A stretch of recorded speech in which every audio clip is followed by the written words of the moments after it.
My name is Jens Klarskov. I'm the CEO at Dansk Erhverv, Danish Chamber of Commerce. We are the second largest business organization in Denmark, organizing approximately 17,000 member companies, or customers as we prefer to call them. Most of them operate within the service sector or service industry, both B2B and B2C, and most of them with some sort of international relation, not all of them of course, and all of them very excited about new technological, let's say, perspectives, but not all of them very good at using them.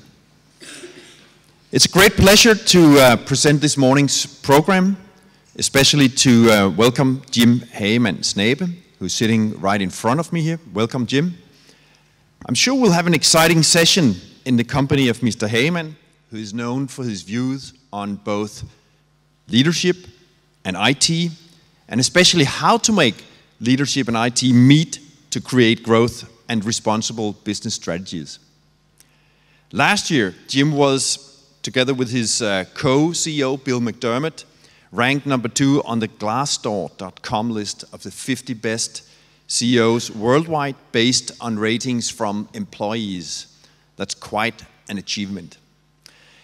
Today's session will be on innovation and leadership. There's a beautiful connection between innovation and leadership and this old building erected by King Christian IV in 1624. Because King Christian IV also stood for innovation and leadership. For instance, this building was the first shopping mall in the Nordic region, inspired by the Dutch malls for the same purpose, of course. And later this house became home of the Copenhagen Stock Exchange, and it all actually served as such until 1973. So millions of business transactions have taken place here.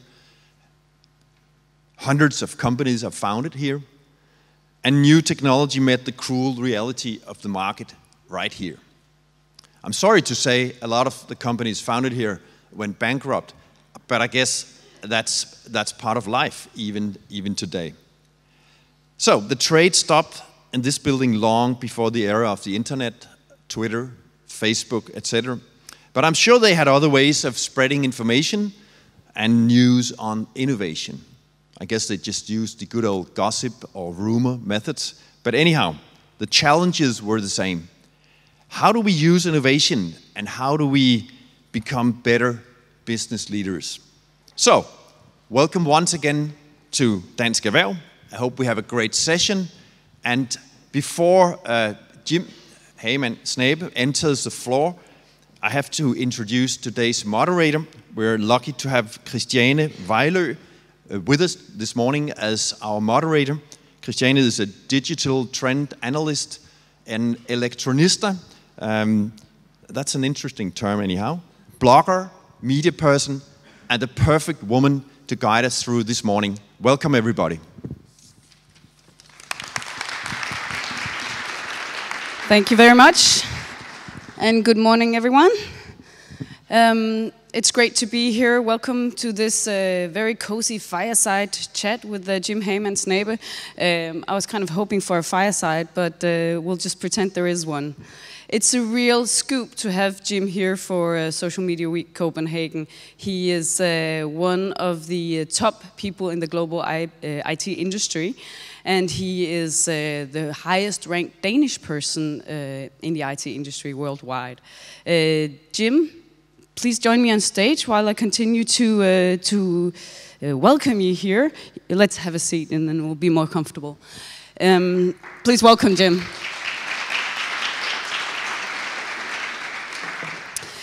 Jim here, he is not only at the top of SAP, he also serves in really high-profile boards such as Bang & Olufsen, Danske Bank and Siemens.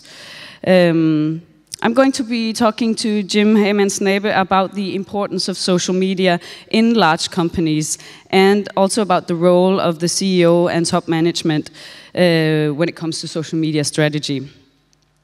It's really great to have you here, Jim. It's not very often we have the chance to have a CEO like you from such a large company, and in this setting of Social Media Week Copenhagen for a cozy chat, we're very happy to have you here. So have you attended any other social media weeks apart from this one in Copenhagen? I have not physically. Was this? I guess this one needs to be turned on. One moment. I'm an IT guy. Now it works. See?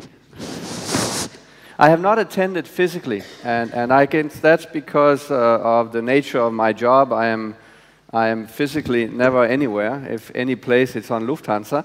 But I want to congratulate Mads Erhardt and the team for bringing Copenhagen on the map. I think the topic is massively relevant for today, but also the future. And it's great to see Copenhagen participating so actively in this debate. So thanks, Mads. So how often is it that you participate in meetings or sessions or conferences where social media is on the agenda? It's today, it's all the time. I mean, we live in a world today which is radically different to the one that I grew up in and I got educated in and I started my role as a leader in. And that world, in my mind, is one of the biggest opportunities we have to rethink how we interact between people, but also how companies interact. And most importantly, in my opinion, we have, for the first time in history, the chance to be much more responsible as businesses. We have a chance to enable growth without the resource consumption of the industrial age, because we can be much more accurate in our understanding of customer needs rather than mass producing and hoping someone will buy. And therefore, I believe that this is a topic that is massively important. Now, I do think it will have to develop quite radically from where it is today, but I'm convinced that this whole social engagement, how do we interact in new ways, is going to be a major topic on everyone's minds for the next 5, maybe even 10 years. And where do you feel we stand now? We've known social media for a while, but we still have a long ways to go before it's settled and integrated in all organizations. At which stage do you think we're at right now? So, you can call things by name. I would say if I should name the current stage of social media, it's the narcissistic stage. It's the one where we have an opportunity to tell what we do, to largely broadcast what we experience, and hope that someone will either follow or like what I'm broadcasting. And that's why I call it narcissistic. It's a tendency that it's about me, and I do my selfie, and I hope that someone likes it. And for me, that's not a very productive stage, but I think it's a necessary stage in order for us to better understand what this new opportunity is. But clearly, I always said that there's a reason that human beings were born with 2 ears and only 1 mouth. And right now, we are only using the mouth, so to say. We're not listening very much. And I think that the 2 ears means you need to listen twice as much as you broadcast. And I think that's where we need to be going in the next phase. To use the fact that you can understand people's mind, their sentiment, you can predict needs, and you can be much more relevant in your interaction as a company with the people that are relevant for your company. So we are still sort of in the immature teenage phase with the long dangling arms, and we don't really know exactly what we're doing, but something is going on.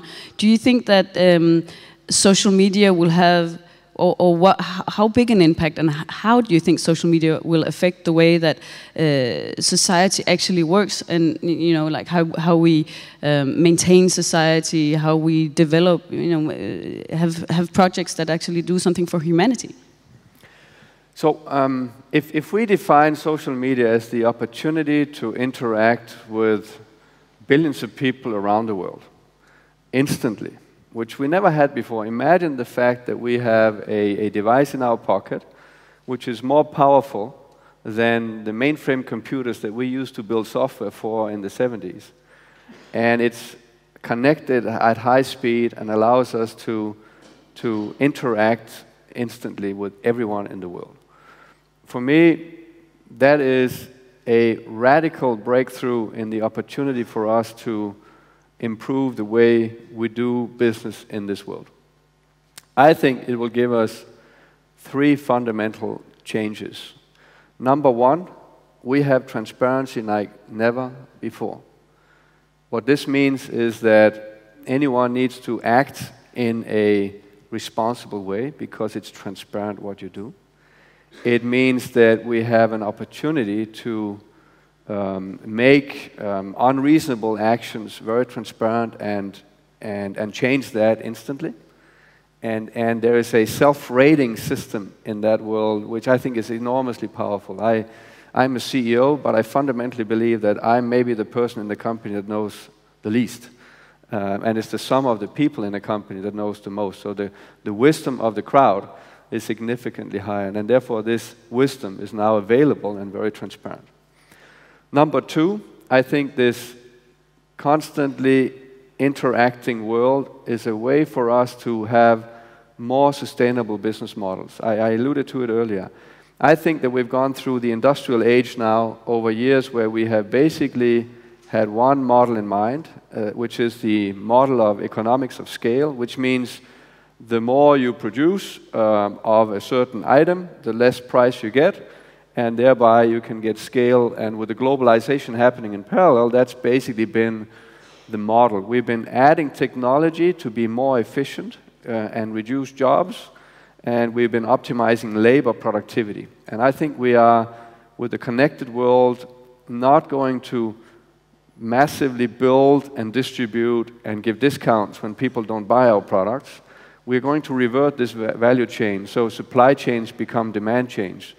I'm able to understand the customer's individual need and deliver to the individual request with significantly less waste in the system in order to do so. So that's the second. And I think if we don't do that, we cannot sustain the growth ambitions and the expectations of a new middle class in Asia without running out of resources very, very rapidly. So that, I think, is the second opportunity. And the last one is a bigger topic, and we're not there at all. I think that over the next 10, 15 years, 2 billion people will enter the innovation process in this world that never had a chance to come up with their ideas because they were in a rural area in India or in Africa. And if you fundamentally believe that innovation is about getting diverse ideas together and interacting in high speed, then imagine the power of bringing 2 billion people online that have lived in a world where there were no means. So their ability to innovate in different ways, kind of next practices, is going to be radically different to the ones that we've been innovating in a Western world with lots of resources. And I think this will radically change the world. So therefore I'm so excited about the social media and eager to move us from the narcissistic level of, hey, look at me, here's my picture, do you like me? Which is not very productive, to be honest. I want to get back to crowdsourcing and innovation, but Jim, I think it would be interesting to hear a little bit about your company, because SAP is a huge company. I think you have about 65,000 employees in your company that you're responsible for, and it's also a pretty old company.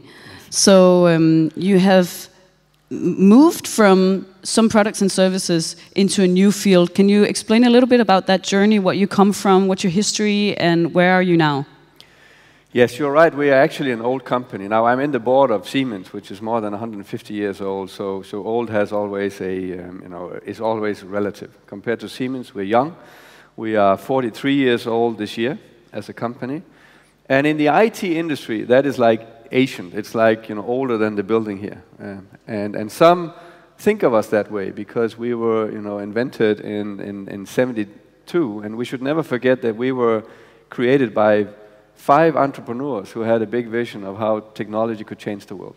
And at that time, because now we see entrepreneurs all the time, and they're like really high-paced Silicon Valley boys, unfortunately, most of the time.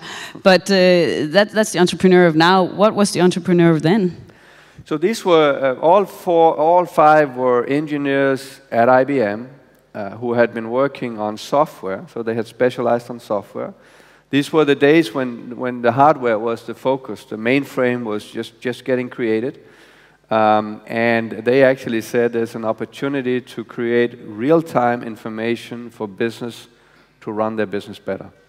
And that was the vision that they created this company on. And that remains our vision today. We have, in many ways, redefined what real-time means, at least 3 times on the journey. And I think that's a very important aspect. If you look at the average age of a company in 2013, it was 16 years. If you go back 60 years, it was actually 60 years. So 60 years ago, the average age of a company was 60 years. Now it's only 16. That is pretty scary. At the same time, it's great because, of course, it means that there are many, many, many startups that have a chance in this world. Why? Because of the connectivity. So to be in business for 43 years, to be the world leader in business software, we had to reinvent the company 3 times. And I always say that, you know, if it ain't broken, people say don't fix it. And I'm actually engaged with a great Danish guy, Rasmus, who has this book called If It Ain't Broken, Consider Breaking It. And I think that's a very, very important aspect of running a successful business over time. If you believe that the average lifetime of a business is 16 years, that means that in average, the rules of your game change every 15 years, and you're not fast enough to reinvent your company, so you get into the critical zone where you either go bankrupt or you do radical things. I believe it is going to be very important for business leaders to challenge their own success at the time when they're most successful. And in many ways, that's what we did in 2010. In 2010, we had a chairman who took a risk. He invited a young punk like me and my colleague Bill McDermott to be co-CEOs of the leading business software company in the world.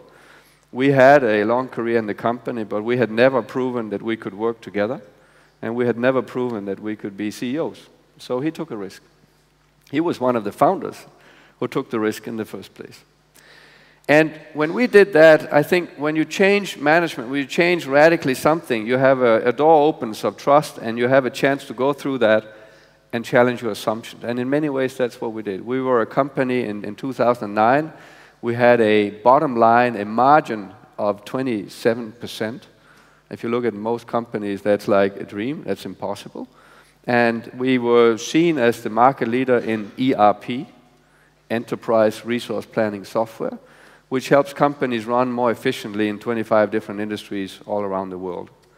We looked at that and said, wow, what a success. We're standing on the shoulders of entrepreneurs who had great ideas. But if we continue down that path, we will become increasingly irrelevant. And therefore, we said it's time to reinvent the company.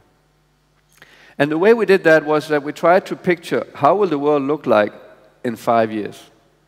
Ideally, you would look 10 years out, but I claim that's impossible, at least in our industry. So we said in 5 years, the mobile device will be in every pocket around the world. We will be connecting billions of people. Why is that a consumer toy? Why is that a game station for people? Why is that a camera? Why isn't that a way to interact in business with billions of people in new ways? We said cloud computing will take our biggest problem away, which is the complexity of getting software and infrastructure installed so that you can take benefit of the software. In the cloud, it's already installed. You just have to use it. So this would radically simplify. And we said, in this world, there will be billions of data points on what people are doing, what they are saying, what cars are doing, what things are doing. How do we analyze this data and make sense of it? When data is stored on disk, everything is slow, it takes too long, it's not real time. So we said, let's reinvent real time in a world of enormous amounts of data, and we set out a project to reinvent the database.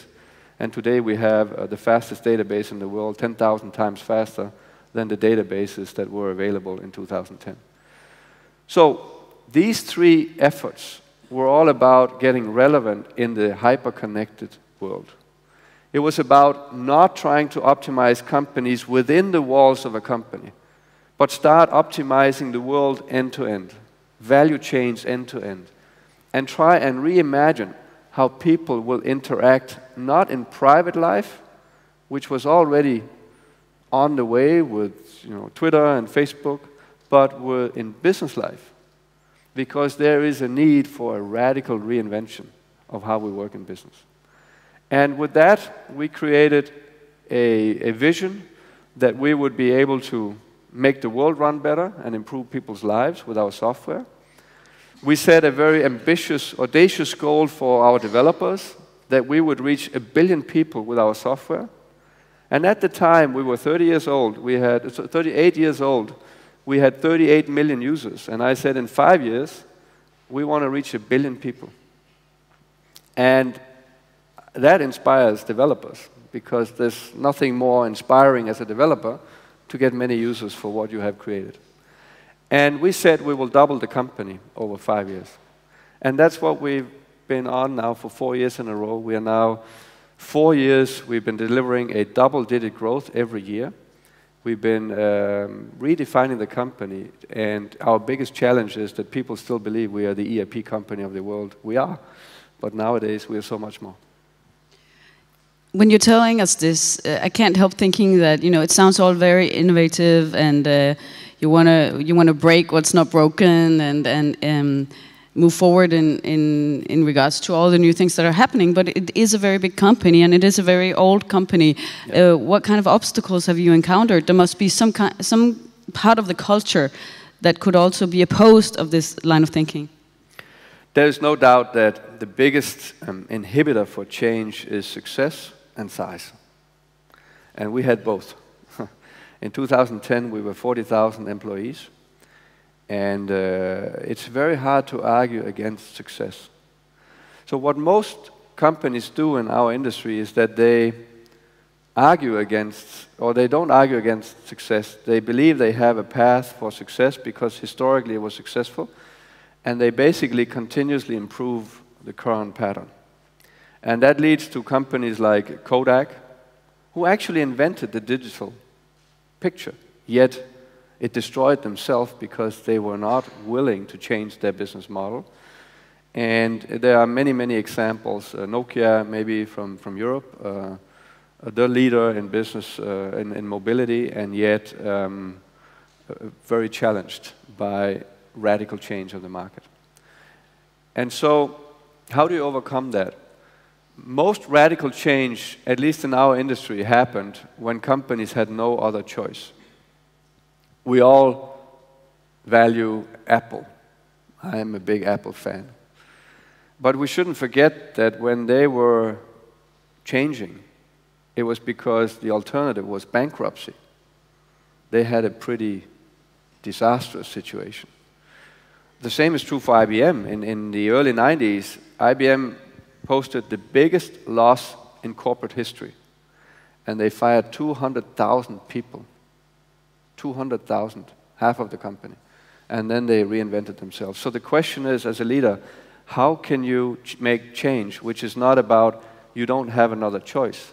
How do you make a burning opportunity instead of a burning disaster? And that's what we did. Making innovation without having an outset of despair.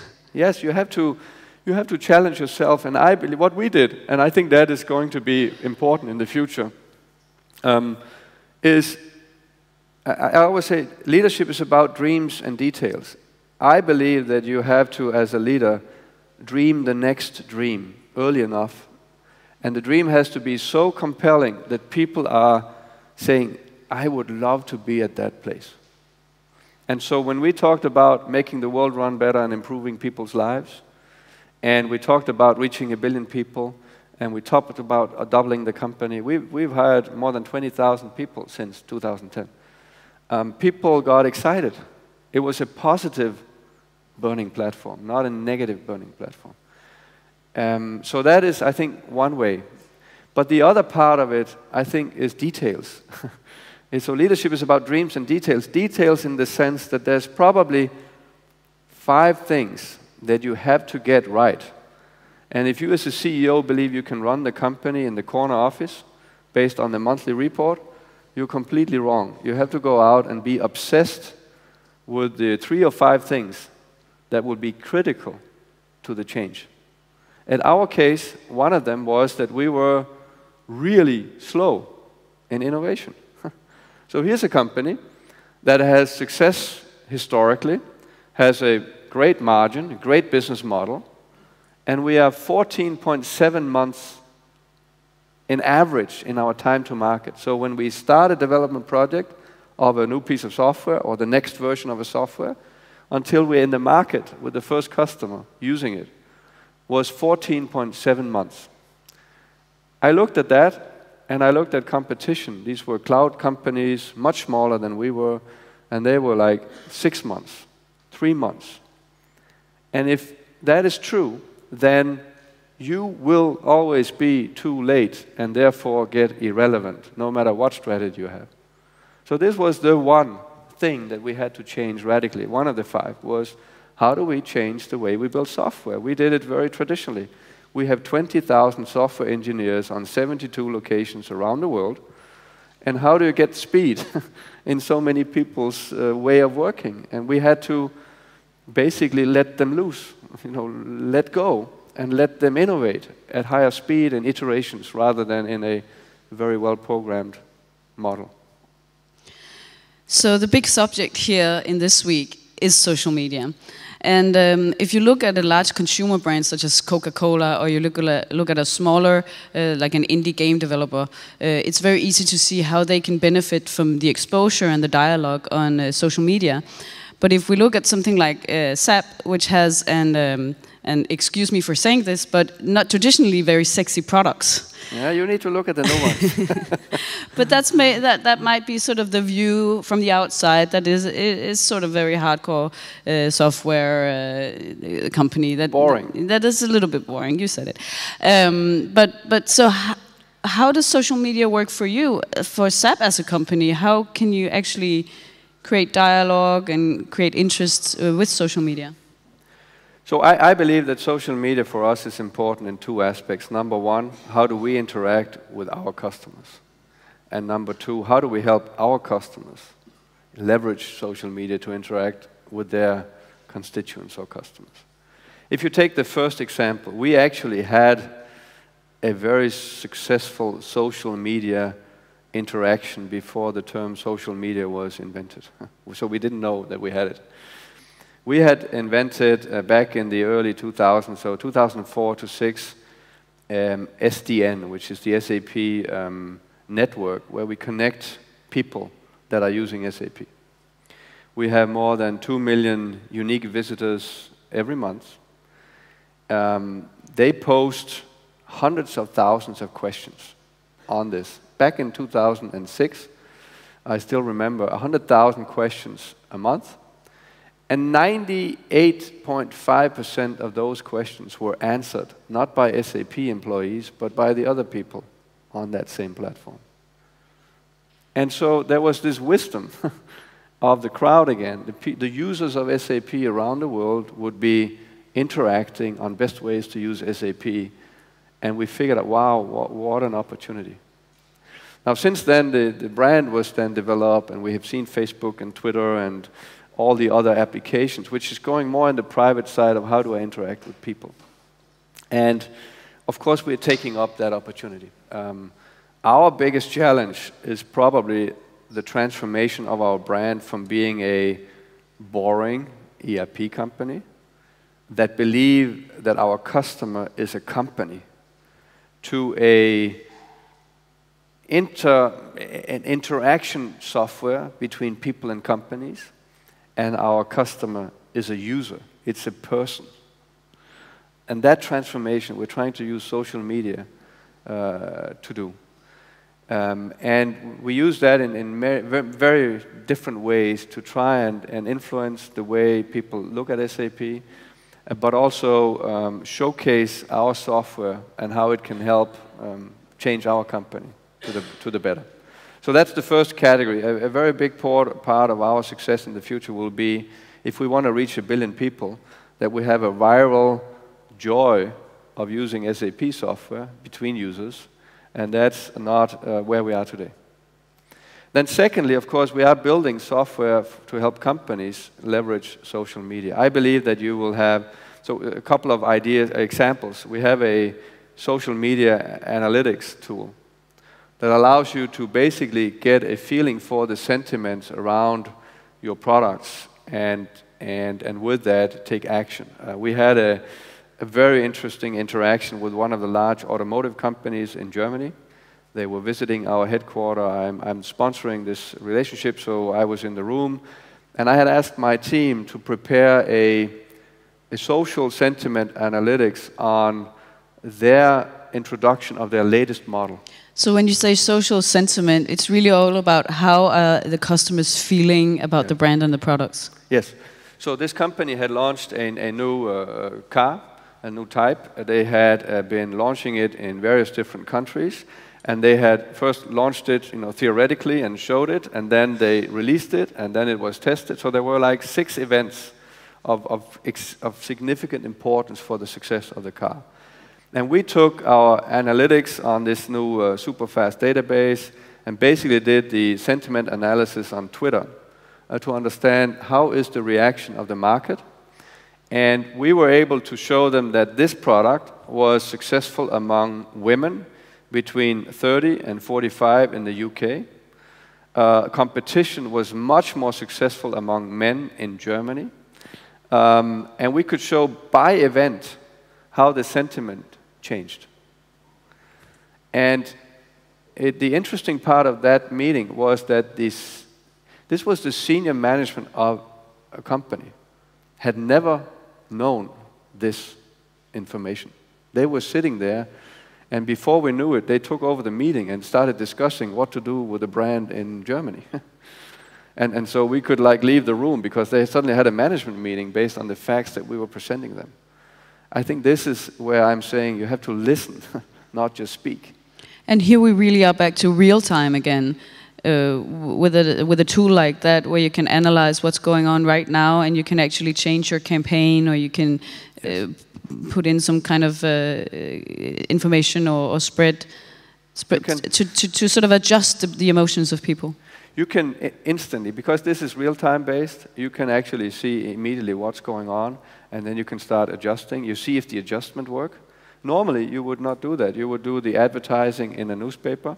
You get, fluffy information about whether it works or not, and 3 months later, you might decide to change it, or never.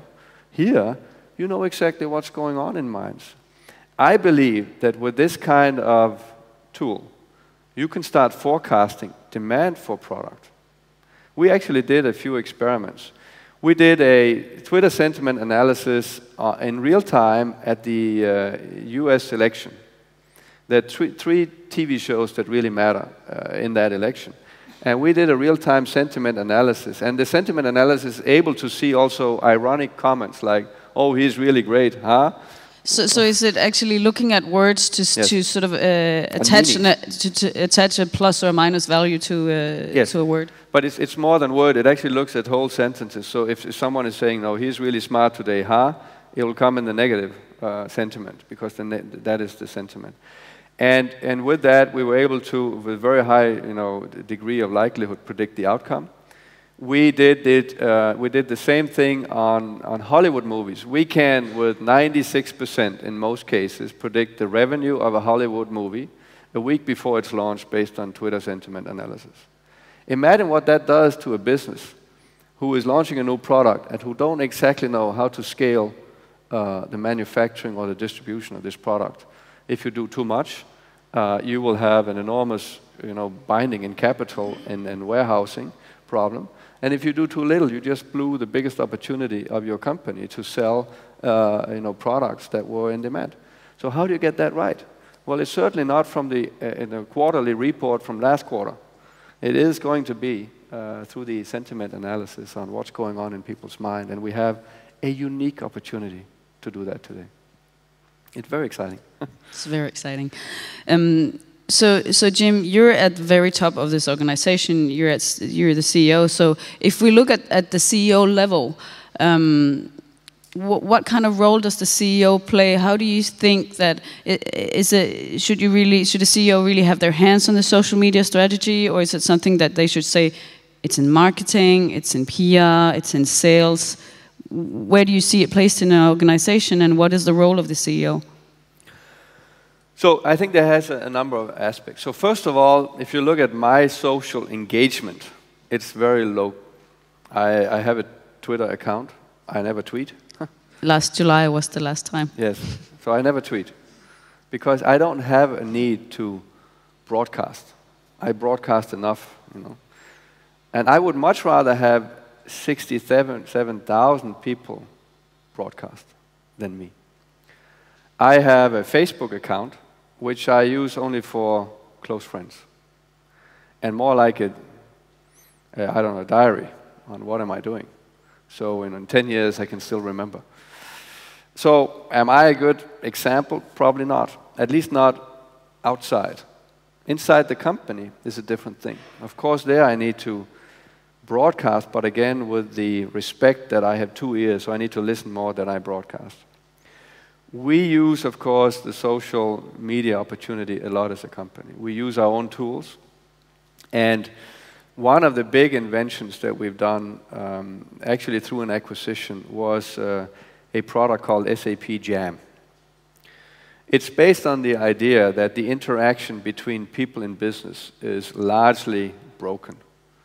We all read our 50 to 100 emails a day, and it's not a great way of interacting with other people.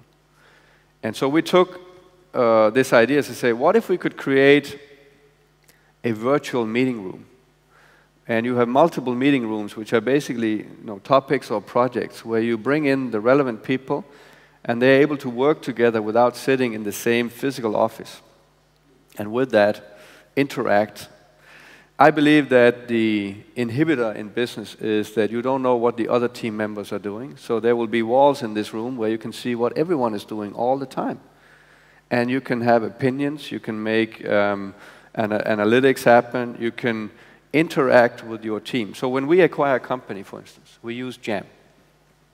We put the board members in the team, we put the analytical, the M&A team, we have a lot of due diligence people. We probably have 100 people involved when we do a $4 billion US acquisition to analyze and get it done. 100 people is impossible via email to figure out what are they doing. So we put this room up in Jam. It has a code name, and then the people are engaged. And I can know at the time I want what is going on. I can see everything that happened, and with that we get very efficient, much more efficient than email. I argue the phase of email is coming to an end, and I argue that social interaction, but for business purpose, where it's not about I'm having a coffee at Starbucks, but it's I just did this analysis, here it is. It's going to radically increase productivity. So that's one example where I am a user, but it's internal. And we use that, of course. We have 12 million users. It's the fastest growing product in our arsenal. So SAP has an internal social platform. But it's also a product we sell externally. Jam has 12 million users with customers, and it's growing very, very rapidly. And then you also use the external platforms, Twitter, Facebook, to communicate what the company does. Yes. How important is that? It is very important because we're changing our profile, we're changing our image. We're going from the boring ERP company to become relevant for 1 billion people, and of course we use the social media for that. One great example is an effort which we call the fan experience. So we decided that it's time to use the statistics in sports to create better fan experiences for the fans of sports. It's one of the most personal things Sports is one of the areas in life where you get most excited. And so we said, why not use our technology for that? We started in sailing. I'm a big sailor. I love sailing. I'm not a big sailor because I never have the time, but I love the idea of sailing. Sailing is a sport which is impossible to have spectators for. You have to be at the water, at the event, to see what's going on. And even then, you have no idea what's really going on. So we set out to say, how do we make any sailing event online available so you can have spectators in Taiwan on a sailing regatta that happens in Aarhus? We put trackers on every boat. We put wind information, water information, and basically have a real-time experience of what's going on with all the analytics that you can have. And this means fans from all over the world can track a sports event like sailing. Then we went to Formula One, which is the fastest sport in the world, much faster than sailing. And we said, how do we leverage our super fast technology on mobile and our database to give access for the engineers so that they can change outcomes in a race, during a race, where real time really matters. And so all this data from 120 sensors in a Formula One car is collected into this database, and engineers sit and in real time make 20,000 scenario calculations on what to do next if the safety car comes out. And then we went to NFL. I was at the Super Bowl some weeks ago, and we had the fan experience. Anyone could use his mobile device, track his player or her player, and see all the statistics of everything that ever happened in the football in North America. This is one way of using the social media to rebrand our company. At the same event, you had sponsorships from Verizon and Pepsi. And they had their logos on the wall, and I'm sure there was a nice Pepsi. But the buzz we created through the data and technology was estimation by our marketing department 1,000 times bigger at a budget which was 100 times lower. Seems like you're doing something right there. Not everywhere, but we're at least starting. and by telling us the story, you're actually moving into the area of big data, yes, which I also want to talk a little bit with you about, because obviously that's a big buzzword, and with a company as SAP, you really have an opportunity to work with big data and help your customers use it efficiently. Where do you see this moving? I am convinced that what used to be the main assets of companies in every industry is changing to be data. A retailer, his biggest asset was the shelves in the store. In the future, it's going to be the data. The car manufacturer, his biggest asset was the actual car. I believe it's going to be the software in the car and the data that tells how the car is being used, how the spare parts are holding up, etc. And this will happen in all industries. So what is that big data? First of all, I hate these buzzwords. Big data is now, when I told my son about big data, he's imagining very big numbers, like 5 is a big number. and so I'm after, how do we make the knowledge that's available, and there's more than we know, into intelligence. So it's more intelligent data than it's big data. The fact that it's big is true, but how do we make it intelligence? To do that, you need to exploit the data in real time. And you can do amazing things. One of the most amazing examples I have is in healthcare. In cancer treatment today, the way you treat cancer is that you use statistical facts on a certain treatment to argue for a certain patient's treatment of a similar kind of cancer. With big data or intelligent data, you can analyze the DNA of the individual person. You can find the exact mutation of the DNA. You can, through a knowledge database, understand which protein is causing this mutation. And then you can search, unstructured text search, on which medical treatment will have an impact on the protein that caused this mutation. Which means you now get individualized healthcare. Imagine what that does to the productivity in healthcare and to human lives Now, we looked at this problem a year ago. You could do that with traditional databases. It takes 2 to 3 days and costs $100,000 per patient. So nobody is doing it. With this new HANA, this super fast database where data is no longer stored on the slow disk, we can do it in 1 minute at $4,000 per patient. So suddenly, it becomes available for everyone. Imagine what that changes. That's one extreme example. You go into retail, you're predicting, others who bought this book would like to buy this book. You go into electricity and you figure out what is the consumption pattern and how do I level out with dynamic pricing. Every industry will go through a radical change. We've just seen Amazon taking a patent in this predictive area also, where they will actually send you a package that they predict that you will buy. Yes, we're working with Nespresso. Nespresso has this beautiful business model where, they go directly to the consumer with the capsules for the coffee, right? And in our CRM solution for them, we're predicting every single customer, when they run out of the yellow capsules that they prefer. And the idea is to ship it before they run out, because what happens today is that from the moment you run out until you get your act together and ordering is at least 3 weeks. That's lost opportunity for Nespresso. We can do that easily today. But I would also put the warning sign that this is a scary thing. It's really scary what we know about you. So one of the projects we're in is the connected car.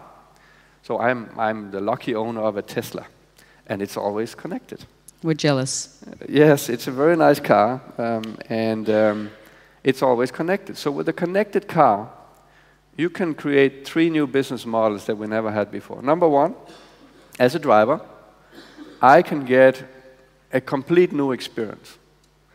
I can pre-book parking lots, I can pay for my ferry, I can get vouchers for coffee if I charge at the next station or get gas from there. So I can have a very nicer experience as a driver, number one. Number two, the engineering department of the automotive company can in real time see how the car is used. They can predict maintenance of components. And instead of recalling 1 million cars, they realize that this component is not where it needs to be much earlier, so they can do it when people come in for the service anyway. And finally, and this is where it gets really interesting, you could imagine that the insurance company would like to get the data as well. They will know how aggressive you are driving. It has the telemetry on what's going on with the car, how fast do you accelerate, how tough do you turn corners, and some might get a discount, others may not. This is all possible. Or what happens with insurance when your DNA sequencing is available and you can predict that you have a low risk in your DNA, and therefore you find other people with the same low risk and you make your own insurance company. Why would you need to team up with others? And how do you feel about this? Because it is borderline to somewhere where it's getting a little bit out of hand, maybe. I believe that this is the biggest challenge that we have. My daughter actually had a great experience of this. In school in Germany, when we were there, they were asked, they were in 5th grade at the time, to make a big poster, a white piece of paper, and put their picture on, and name on, and age, and what hobbies, and what do you like, and family, and it got more and more personal. And they filled this out, and they were quite excited to, this is me. And then the next day, the teacher took them down to the Hauptstraße, the main pedestrian zone, and said, now please take your poster and put it on the wall here. And the kids were like, what? You want me to take all this personal stuff and put on the wall here? Yes, and by the way, the owner of the building now owns your piece of paper. And most of the kids had a very hard time doing that. And the teacher was trying to tell them what goes on Facebook today. and so I believe that with all new technology, there's a massive opportunity but there's also a learning of how do we manage that. My only solution to this privacy challenge is that the user is in control. Not in a difficult way, where you have to go down, 17 menu bars and figure out between, 22 items, what am I saying yes or no to? Very simple ways, like my car example. You have one click away, do I or don't I share this data with my insurance company? And if the benefit of sharing it is not bigger than the issue, then you don't do it. I believe this is the only solution to empower the user. Transparency. Yes, transparency. Yes. And the user needs to know. And if you can't do that, then people will not use your stuff. That's where it's going. And I think that's where it should be going. This is so super interesting, and we could talk for hours here, but unfortunately we don't have hours. And I would also like to open up for questions from the room. So that's what we can do now. So if you're sitting here and you've thought about something from the talks that we've had so far, or if you have a question, please raise your hand, and you can talk to Jim about it. Nobody so far? Yeah, there's a question down here, please. Do we have an extra microphone? Okay. If you will stand up and say your name and where you're from, then just wait for the microphone. It should be there in a minute. There's a microphone in a minute. I think it's for the video. You can borrow mine. It works. You know what? I actually have a question we can take in the meantime, because someone asked me on Twitter yesterday to ask you, and I don't know if it's a question really that even applies for you. But Lasse Olsen asked, "What is the percentage used for social media in the marketing budget now compared to 5 years ago, and expected in 5 years?" And the reason why I say I don't know if it even applies is it even in the marketing budget, or is it all around the organization, or can you answer that? Yeah, I think we do have a portion of our marketing budget that is geared around social media. It is radically ramping up because you get the instant feedback. So it's a much more relevant way of interacting. You reach more people much faster and you get the feedback. I would say today we're probably at 10 to 15%. I think in 3 years, half of our marketing budget will be socially oriented. But we also have internal stuff, like for instance, when we roll out strategies, we do that by our internal tools, and they don't count in that 15%.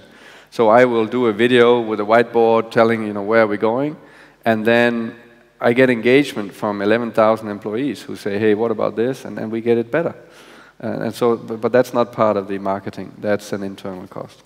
So ramping up about 10-15% now, but definitely much more in 3 to 5 years. Much closer to 50 as we move forward, because we get the interaction. And with this vision of the user being our customer, we need to reach many more people. We can't ask, the CIO of a company, what do you think of SAP? It's not irrelevant, but compared to the user, we're missing a point. Do we have the microphone ready? Can you take the questions and repeat them? Yeah. Why yes, don't you? I'll do that.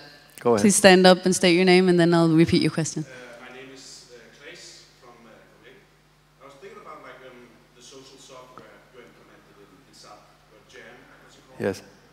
What was one of the hardest parts in implementing it? I mean, there are probably a lot of other systems you have to cooperate with, right?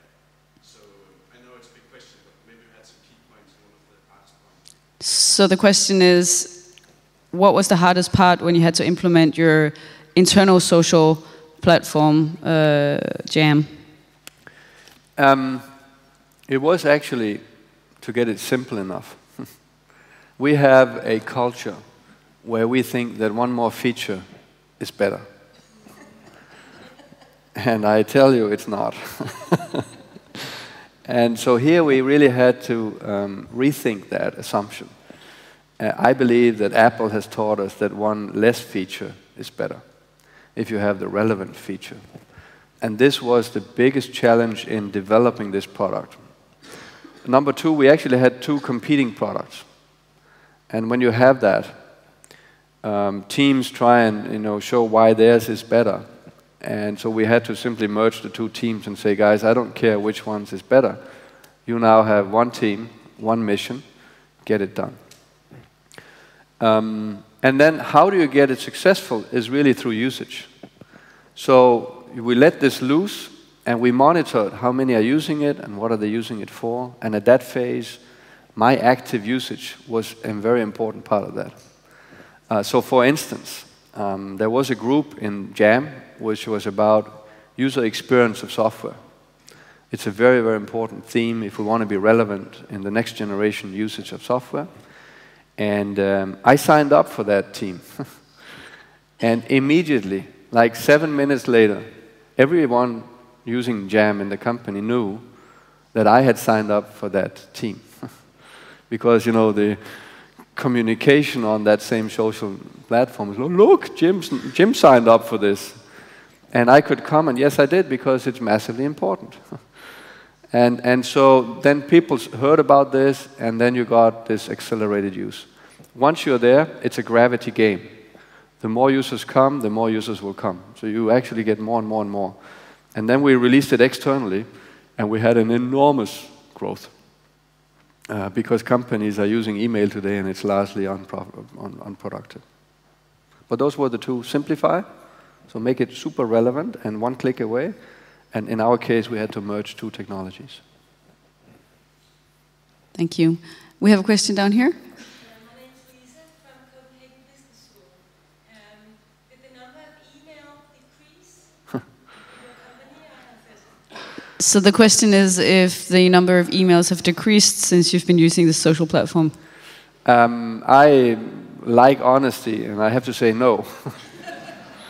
But I'm sure it will.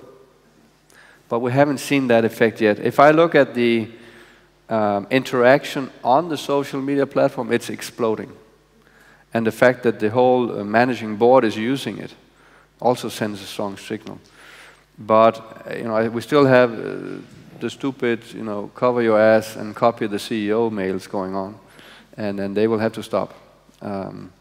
So I would expect that in a year's time we'll begin to see email dropping. Will email disappear? No, I don't think so either. But it won't be the way you cooperate.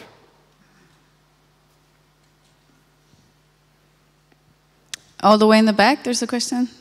Yes, my name is Mia. I just wanted to ask you if you can explain what is the reason behind targeting the end customer. From a company that was working only for companies, now targeting the end customer.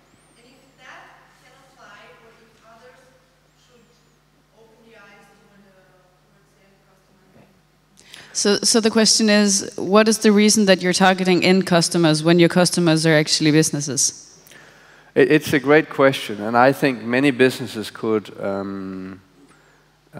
become more relevant if they think their customer's customer instead of just their customer. So why did we do it? In 2010, we were proud of the fact that we had 100,000 customers, some of the most prominent companies in the world.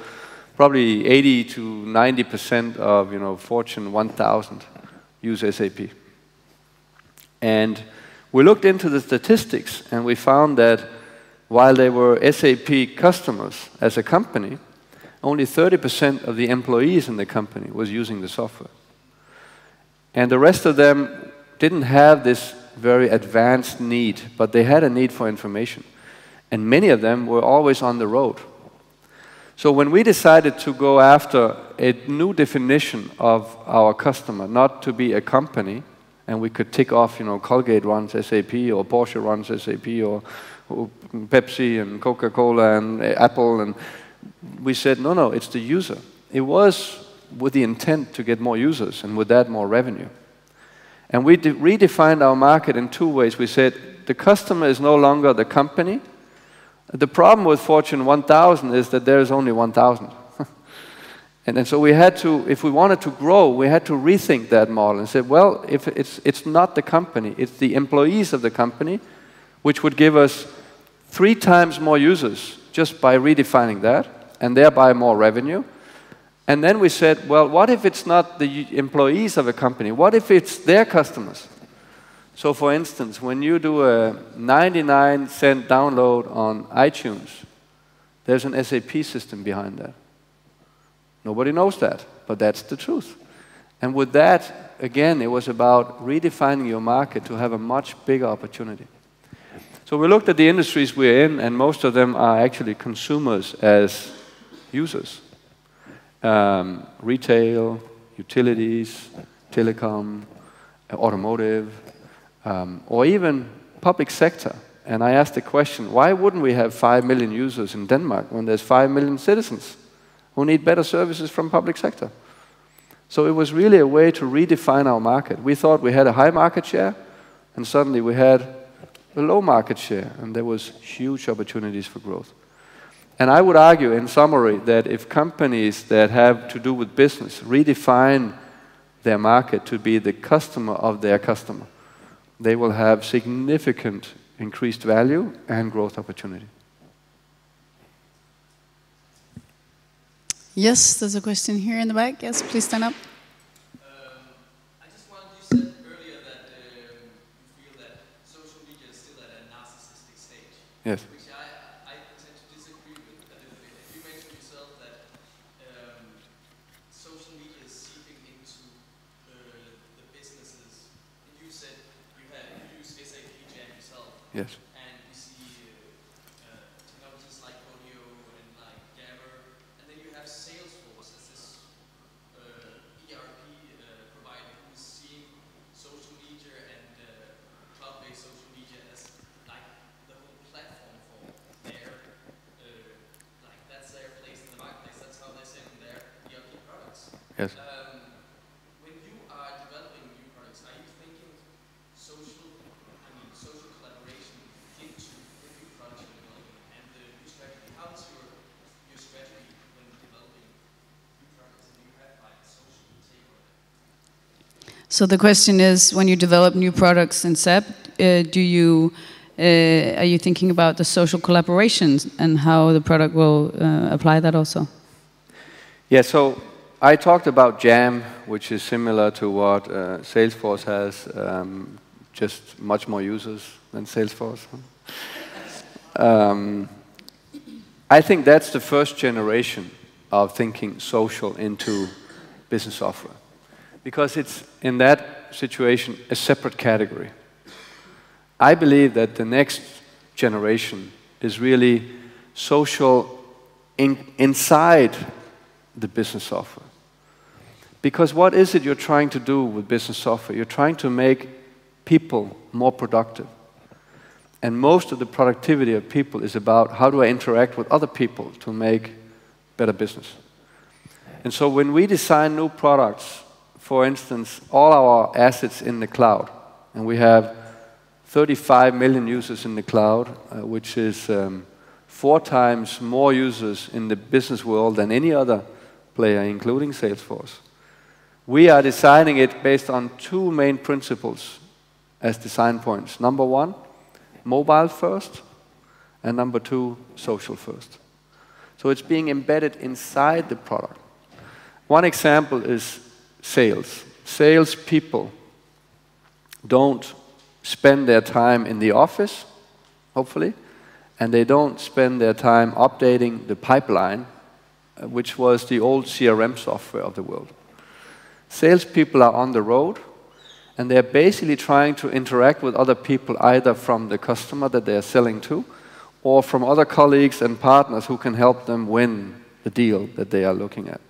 Which means, in my estimation, is a salesperson's job is 90% a social interaction.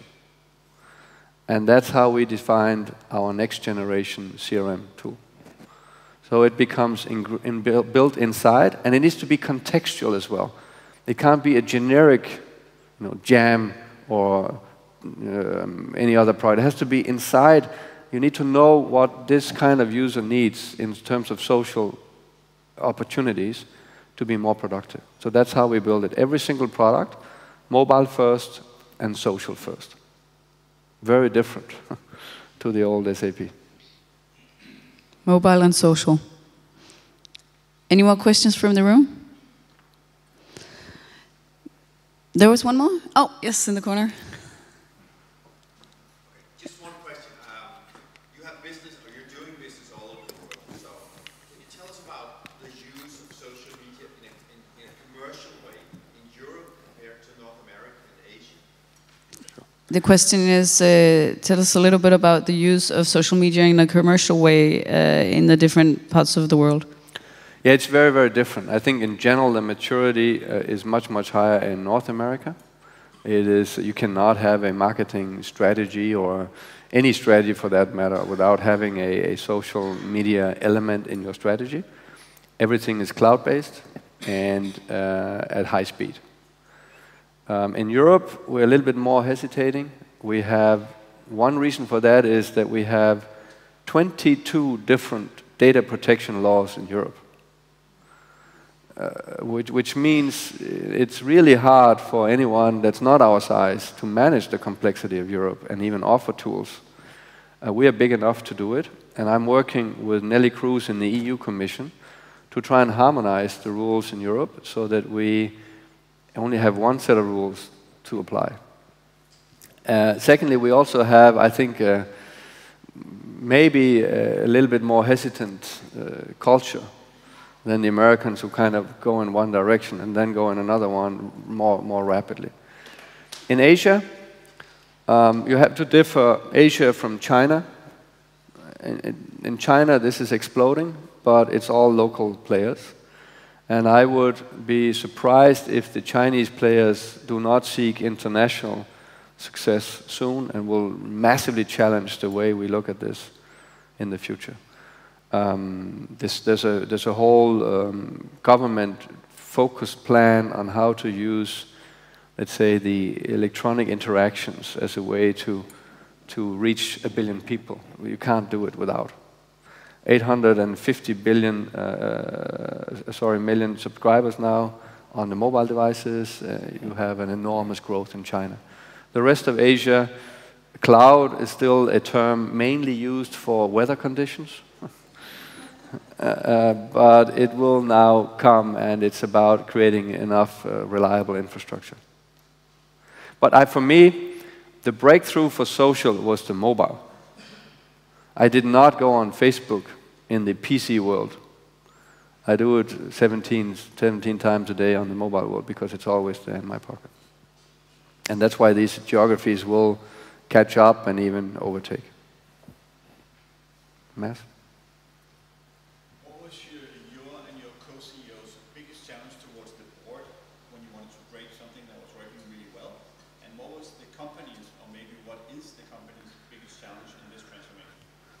So what was the biggest challenge when you wanted to break to the board that you wanted to break what was working really well? It was clearly the fear of cannibalization. And it's a very interesting debate, actually, because most companies believe, it's this innovator's dilemma, that you can't innovate a new thing that breaks what you have currently. So you don't do it. And that's the Kodak example. They had the invention, but they never innovated it because they would break their business model of today. And they all forget that if you don't do it, someone will.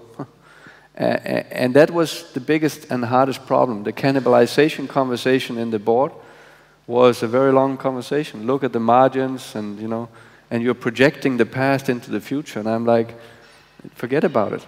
Either we do it or someone else will do it. And someone mentioned Salesforce. They were already doing it. So we didn't need an example that it's possible. We just had to get our act together. And in our case, the cannibalization is very easy to explain. In our old business model, we would get license revenue the day the customer decides for SAP. And then we get maintenance revenue from there on. It's a great business model. And in cloud, they pay per use, which means the revenue, let's say we get 10 million today, we get 10 million over 4 years.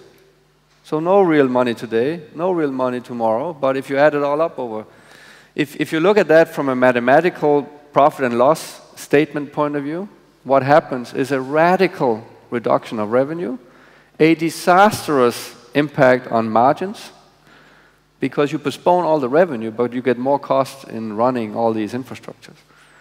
And that's why people hesitate to go to the cloud. And I'm like, you have to do it.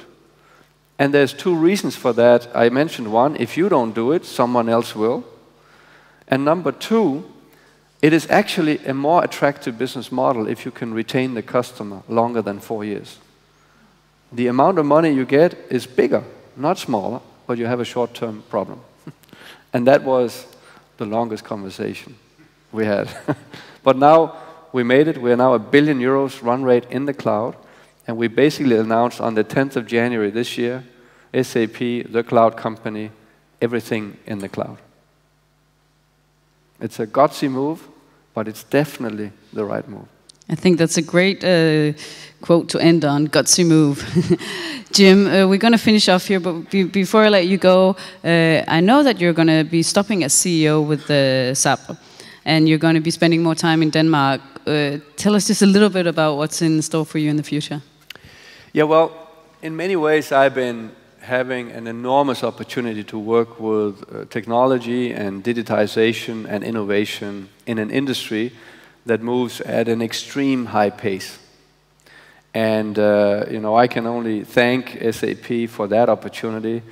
I could not have imagined when I did my planning for my life that it would go so nice and such an opportunity. At the same time, I've been with the same company for more than 20 years, in various different roles, but I felt, if you look at the last 10 years, and you take the top 10 companies in market cap, 10 years ago, 21% of that market cap was IT companies.